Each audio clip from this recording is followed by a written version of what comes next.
Welcome back to The Explainer. Today, we're diving straight into one of the most incredible, high-stakes rivalries in human history, the push to get humanity beyond Earth's atmosphere. We're talking, of course, about the space race. And as you'll see, this decades-long competition was about so much more than just science and exploration. So think about this for a second. How exactly did the constant, terrifying threat of global nuclear destruction actually lead us to our absolute greatest exploratory triumphs? It's a massive paradox, right? Let's unpack the true existential catalyst behind this whole push into space. Section 1. The Cold War Catalyst. To really get why we aimed for the stars, we have to rewind to the immediate aftermath of World War II. You've got escalating, nail-biting tensions between the capitalist United States and the communist Soviet Union. This was the Cold War, and space was about to become its most visible proxy battleground. Now, here's a wild fact about the technology. The rockets that eventually carried humans into orbit were literally born from intercontinental ballistic missiles, or ICBMs. The whole original point of this tech was to deliver nuclear warheads across the globe, completely impervious to air defense. In fact, the Soviet rocket that launched the very first satellite was actually just a modified ICBM. So having the technological high ground in space wasn't just a science project. It was seen as absolutely crucial for national security. And man, these two superpowers could not have had more different game plans. You had the Soviet Union running this totally top-secret military-first operation. Their state media only ever announced successful launches after the fact, which created this almost mythical aura of flawless dominance. The United States, on the other hand, went with an open, civilian-led approach. They broadcasted everything, which meant, yes, the whole world watched their incredible successes, but they also watched those spectacular, catastrophic rocket explosions right on the launch pad. Moving into Section 2, Soviets take the lead. Because as the 1950s rolled on, this ideological battleground officially shifted from Earth right up into the cosmos. Just look at the sheer pacing of these milestones. The late 50s and early 60s were an absolute sprint. It all kicks off in October 1957 when the Soviets completely shock the globe by launching Sputnik 1, the first artificial satellite. The U.S. scrambles and answers in early 1958 with Explorer 1, but the Soviets just kept pushing. They hit the moon with the Luna 2 probe in '59, and then in April 1961, Yuri Gagarin actually becomes the first human in space. America followed with Alan Shepard, but it was weeks later. So if we're looking at the early scoreboard here, the Soviet Union was just delivering a masterclass in rocking up the space firsts. A complete clean sweep. First satellite, first mammal, first human in orbit, first moon impact. It left the Americans desperately scrambling to catch up. And honestly, it sparked a lot of soul-searching in the US media. People were famously asking, why can the Soviet Ivan accomplish all these things in space that our American Johnny can't?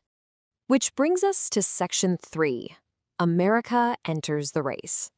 Because there was no way the United States was just going to sit on the sidelines for long. They started rallying their brightest minds to close that massive gap. The real game changer happens in 1958. President Eisenhower signs the National Aeronautics and Space Act, which officially gives birth to NASA. Spearheaded by brilliant figures like Wernher von Braun, pulling all these scattered civilian and military space efforts under one single organized umbrella meant the U.S. finally had a dedicated engine to drive their extraterrestrial ambitions. It was basically a massive building block strategy. First, America initiated the Mercury program, which proved, hey, humans can actually survive this trip. Then came Gemini, which put 2 astronauts in larger capsules to practice the really complex stuff: docking, spacewalking, spending weeks in zero gravity. And all of this foundational work was leading up to the beast itself, the development of the Saturn V, a super heavy lift rocket with an unimaginable amount of power. Part 4. Target: the moon. Staring down that overwhelming Soviet dominance, the United States decided the best way to win was to simply rewrite the rules of the game. President John F. Kennedy basically looked at the scoreboard and said, let's move the finish line. By setting a goal so incredibly difficult and frankly so expensive, landing a man on the moon before the decade was out, he gave the U.S. a target where their massive economic and technological might could actually outshine the Soviets. It was a clear, unambiguous finish line. You can just imagine the palpable tension as the Apollo missions progressed. Step by step, they recovered from the tragic Apollo 1 launchpad fire to actually successfully orbit the moon with Apollo 8 in 1968. And building on that incredible momentum, it all culminated in July 1969, when that massive Saturn V rocket launched Apollo 11 toward the lunar surface. Okay, this part is straight out of a movie. The climax of this rivalry is wild. Right as American astronauts Neil Armstrong and Buzz Aldrin are wrapping up their moonwalk, a Soviet robotic probe actually crashes just 100 kilometers away. The Soviets were desperately trying to scoop a last-second scientific victory with the sample return mission, but they quite literally crashed and burned. And with Armstrong's immortal words, the ultimate American victory in the lunar category was firmly anchored into history. The U.S. had accomplished something that seemed like pure science fiction just 10 years prior. To really wrap your head around the sheer cultural magnitude of this event, just look at this staggering number: 723 million.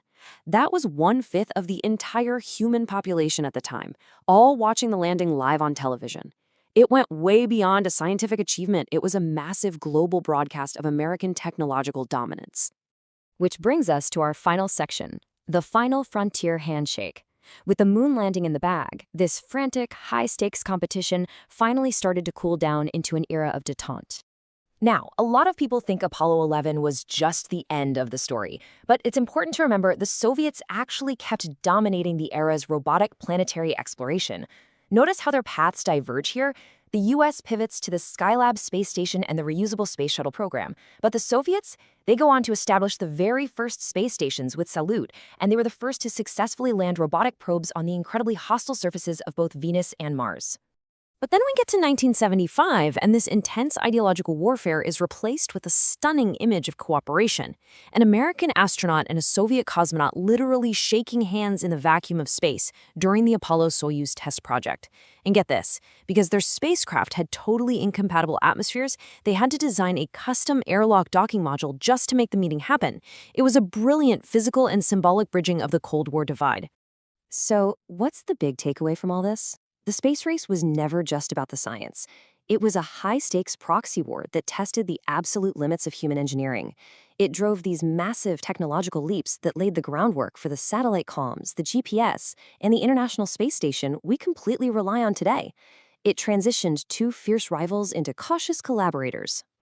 But I'm going to leave you with this to chew on next time you look up at the night sky.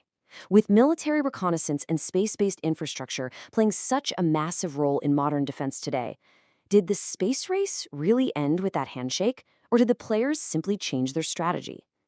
Thank you so much for joining me for this explainer, and keep exploring.